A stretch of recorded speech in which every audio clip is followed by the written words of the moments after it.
Salut les furieux! Eh bien, je suis très content de vous retrouver aujourd'hui pour une nouvelle vidéo. Vous voyez, c'est un petit peu le bazar sur mon bureau. Pourquoi? Parce que la vidéo d'aujourd'hui sera une vidéo de unboxing, on va dire. On va juste ouvrir deux boîtes parce que je tenais à vous présenter deux projets que je vais débuter maintenant et puis je vous les présenterai au fur et à mesure sur Facebook, sur Instagram pour montrer leur évolution et je vous ferai une vidéo complète à la fin, une fois que le projet sera achevé. Mais bon, c'est des choses que je vais monter tout doucement et tranquillement. Et puis, ça avancera comme ça avancera. Il n'y a pas de pression, il n'y a pas de stress. Le tout, c'est de pouvoir s'amuser cet été. Donc, vous voyez, j'ai du temps devant moi. Le premier projet ici, vous le voyez, donc je manque un tout petit peu de place, pas que le carton soit très très grand, mais parce que je suis à l'étroit ici pour tourner.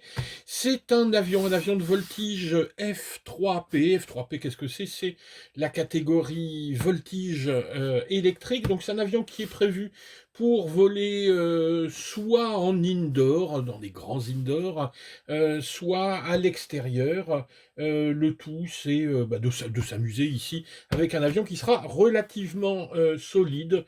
De mémoire, il doit faire 83 cm d'envergure. Alors, on va ouvrir ça, puis je vous montrerai la deuxième boîte ensuite, le second projet.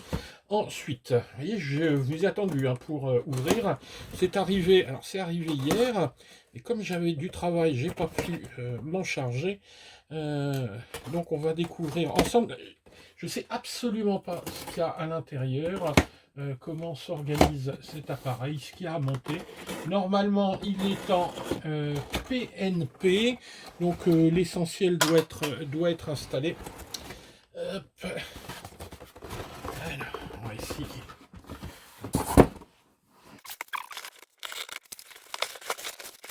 Voilà. Alors, on va regarder, on va sortir les pièces une par une et puis on les verra peut-être un petit peu mieux après. Tout d'abord, alors ça je m'y attendais pas, je m'attendais à deux demi-ailes. Une aile, voilà, les deux ailes sont en un morceau. On a une grande aile ici, donc voilà, ça vous donne l'envergure ici de l'appareil. Je vérifie, oui c'est ça, 80 cm d'envergure. Donc là vous arrivez à peu près à voir l'aile au complet. Donc hop, je vais la mettre sur le côté. Ensuite, qu'est-ce qu'on a sous la protection? Eh bien on a tout pour être heureux. On a ici une dérive qui sera installée avec les charnières préinstallées. Ça c'est les petits chapeaux de roue. Alors, c'est là où se trouve la mauvaise surprise. Bon, faut dire, pour le prix, je me doutais un petit peu. Ils annoncent un avion PNP, donc je m'attendais à ce que tout soit installé dedans. Là, voilà un variateur. On a ici, on va l'ouvrir, ça doit être le moteur. Voilà, hein, donc moteur pas installé. Ensuite, qu'est-ce qu'on a? On a les petits cerveaux, donc les cerveaux pas installés. Super.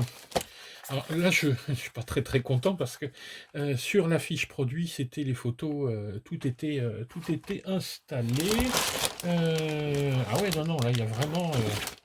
il y a tout à faire. Donc en gros, il vous file la version, oui, je vous disais, le quatrième cerveau est ici. Donc on a deux cerveaux pour les ailerons, un cerveau pour la dérive, un cerveau pour la profondeur. On a ici de quoi câbler le moteur. Ah ouais, il n'y a strictement rien de fait. On a les joncs carbone, les jambes de train. Et j'espère que vous aurez réussi à voir quelque chose. Hein. Et puis ici, toute la quincaillerie pour monter. Alors, il a quand même un truc assez sympa cet avion. Et je sais pas comment je vais le monter. Je vais essayer de vous sortir ça avant de passer au carton suivant. Parce que je vais vous le montrer. Voilà. C'est cette pièce-là. Alors ça, c'est un truc intéressant. Regardez. On a la croix ici. On a la croix ici pour installer le moteur. Et vous voyez que tout ça va pouvoir se déplacer, c'est-à-dire qu'on a ici une poussée vectorielle, on va pouvoir jouer un peu. Alors pas dans tous les sens, hein, pas sur la profondeur, hein, mais sur la dérive, on va pouvoir faire bouger en même temps le moteur. Donc ça a l'air assez étonnant. Par contre, je me demande si c'est une option, parce qu'il faut un petit cerveau en plus, et là j'ai vu que 4 cerveaux, et il en faut un tout petit. Bon, enfin, on regardera ça, et puis on verra comment on peut l'installer. Hein, comme je vous disais ici, c'est ton projet. Donc voilà, on a ouvert la boîte, et puis ben, il n'y a plus qu'à bosser là-dessus. Hop, ça, je vais m'en débarrasser et je reviens tout de suite. Voilà, pour le second projet, ça va être un petit peu plus simple. La boîte est plus petite. Peut-être que certains d'entre vous reconnaissent ce carton pour l'avoir déjà vu. Il s'agit ici d'un châssis 1/10, c'est de la voiture.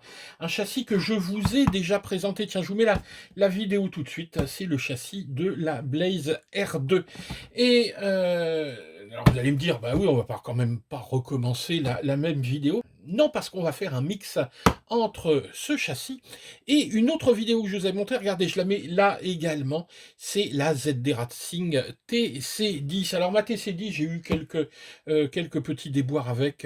Donc j'ai décidé de ne pas garder le châssis. Et je l'ai entièrement démonté et j'ai récupéré, qu'est-ce que j'ai récupéré? J'ai récupéré un récepteur avec un cerveau de direction, j'ai récupéré un beau combo ici, ESC moteur brushless, j'ai prévu, mais de toute façon c'est prévu à l'intérieur, un petit pignon moteur. Bref, j'ai de quoi équiper un châssis. Et là, j'ai pas pris n'importe quel châssis, j'ai repris un châssis Blaze. Alors, il est vendu chez Hobby King sous la dénomination Blaze R2. Faut être patient chez Hobby King parce qu'il y en a, puis il n'y en a pas, puis des fois c'est cher et des fois c'est moins cher. Moi, je l'ai fait rentrer ici à 112 €. Frais de port compris, depuis l'Allemagne ou depuis les Pays-Bas. Ça a mis 3 jours, hein, 3 ou 4 jours à arriver. C'est vraiment le plus bas prix que j'ai trouvé depuis 3 mois. Il est monté assez haut, hein, il est monté dans les 150 € venant de Chine, 112 €. Le premier, je l'avais touché, je crois, dans la vidéo à 88 ou 92 €, mais bon, évidemment, avec la TVA, etc. maintenant. Donc, ce châssis, ben, je vais tout simplement le monter avec tout le matériel issu de la TC10. Alors je refais un petit unboxing rapide, hein. Le cahier de montage, même si le châssis est entièrement monté, les petites pièces, les autocollants, les masques pour la carrosserie, parce que ça c'est pas mal, il vous donne une carrosserie. Alors c'est une carrosserie qui est vraiment une carrosserie de qualité, et ça je peux vous le garantir. Pour quelle raison? Ben parce que je l'ai déjà et que je l'ai déjà fait rouler pendant presque 1 an et demi. Elle est en piteux état, ma première carrosserie, mais elle est encore là. Donc une carrosserie comme ça, ça vaut dans les 40 balles, rien que la carrosserie. Donc on est pas mal au niveau du prix. On a le petit aileron qui va avec, et hop, on va sortir ça. Et voilà le châssis de la Blaze. On va l'ouvrir, hein. On va retirer, hop, les petits colliers. Et honnêtement, j'ai vraiment beaucoup de plaisir, alors que c'est une voiture que j'ai déjà, mais là de la récupérer en neuf, parce que la mienne a roulé, hein, croyez-moi que des packs elle en a fait, et là d'entendre les différentiels tout neufs. Alors c'est un châssis qui est assez exceptionnel. C'est pas du carbone, hein, c'est de la fibre avec une déco carbone, mais il est increvable ce châssis. J'en ai fait voir des vertes et des pas mûres, et surtout c'est la qualité. On a un châssis ici à courroie, pour une misère quand on sait qu'une c'est le clone de la X-Ray T4, hein. Vous prenez des voitures comme les X-Ray, tout de suite, vous êtes dans les 4 à 450 € le châssis nu. Ici, on est dans les 100 €. Voilà, pour quelque chose, je vous le garantis, pour du loisir, hein. On va pas faire de la compétition avec ça. Mais si vous faites du loisir et puis que vous aimez bien gratter des petits chronos, et ben ça, c'est exactement ce qu'il vous faut. Et ça, je la recommande plutôt 2 fois qu'une. On gagne rien, nous, là-dessus, hein. C'est chez Hobby King, on n'est pas partenaire avec Hobby King, mais ben voilà, hein, quand il y a un bon produit, on vous le montre. Eh bien, ça, ce sera le second projet sur lequel je vais installer le combo, le cerveau, le récepteur. Je ferai une petite peinture. Je ne sais pas encore quelle couleur je la ferai, mais je vous ferai suivre ça. Voilà pour ce double petit unboxing. J'espère que ça vous a plu. Pense à nous mettre un petit pouce, hein, et puis on se retrouve pour l'avancée de ces différents projets. Allez, ciao les gars!